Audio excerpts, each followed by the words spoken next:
قربانگلی بردیمحمدوف کرسی پرزیدنتی را در ترکمنستان خالی کرد. به جای او پسرش سردار آمد. این خبر در تاجیکستان با دقت تمام پیگیری می شود، زیرا کارشناسان همین گونه سناریو را در اینجا پیش بینی می کنند. با فکرم که اکنون بعد از ترکمنستان باید که نوبت به تاجیکستان باشد، چون در تاجیکستان هم این سخم، این نقشه علاقه طرحریزی شده ایستاده است و باید که در طول سالهای نزدیک باید که این حالت رو در تاجیکستان هم مشاهده کنیم. پرزیدنت تاجیکستان امامعلی رحمان با فرستادن یک برقیه سردار بردیمحمدوف را تبریک کرد. تحلیلگرانی نزدیک به مقامات هم پدیده انتقال قدرت از پدر به پسر را مثبت می‌دانند. سیف الله سفروف سابق معاون مرکز تحقیقات استراتژی نظیر پرزیدنت میگوید چون این کار در آذربایجان نتیجه های خوب آورد. همه این یک منطقی به خود خاص دارد. البته منطقی آن این است که در آسیای مرکزی تاثیر عرف و عادت و عنعنه‌های زمانی فئودالیسم هم خیلی زیاد هستند و آنها هم به روندهای سیاسی تاثیر میگذارند، از جمله به فرزندان دادن حاکمیت. بعضی از کارشناسان فرصت واقعه را مهم می‌دانند و به جنگ در اوکراین بستگی می‌دهند. برخی دیگر به واقعه‌های اول سال در قزاقستان. Конечно, все это связано с событиями в Казахстане. албатта ин ҳама ба вазъ дар қазоқистон рабт дорад.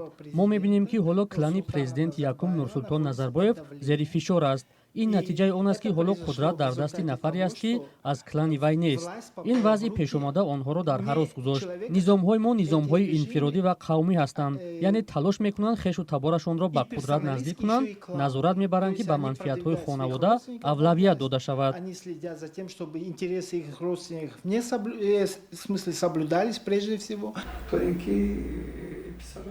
تحلیلگران بر اینند که در دوشنبه هم به نمونه ترکمنستان و آذربایجان آمادگی میگیرند. آنها در بین این سه کشور مانندی های زیاد میبینند. در آسیای مرکزی فکر کنم که این تجربه از ترکمنستان دیده پیشتر در تاجیکستان شروع شده بود و طول 4-5 سال اخیر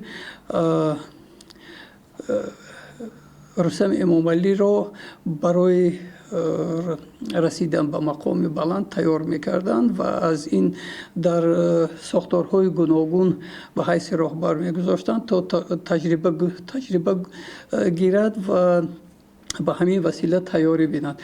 رستم امامعلی پسر رئیس جمهوری فعلی 34 سال دارد و رئیس مجلس ملی پلاتای بالای پارلمان است. عملاً رهبر دوم کشور که در صورت استعفا یا فوت پرزیدنت میتواند جایگزین او شود.